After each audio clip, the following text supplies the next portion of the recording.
বাংলাদেশে আরেকটি প্রদেশ করব চৈতালির এমন বক্তব্যে সমালোচনার পাহাড়। বেশ কিছু ভিডিওতে আওয়ামী লীগ ও শেখ হাসিনার জন্য মায়াকান্নাও করতে দেখা যায়।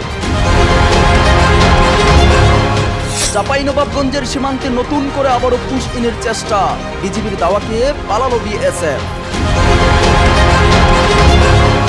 মাঠে নামার হুঁশিয়ারি নাসির উদ্দিন পাটোয়ারির, রাষ্ট্র সংস্কারে কার্যকর উদ্যোগ নিচ্ছে না সরকার।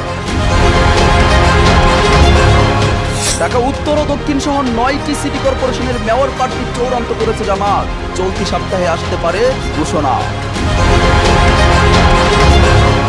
ইরানের নজিরবিহীন ঘোষণা, মেহের নিউজের বরাতে এই তথ্য জানা গেছে।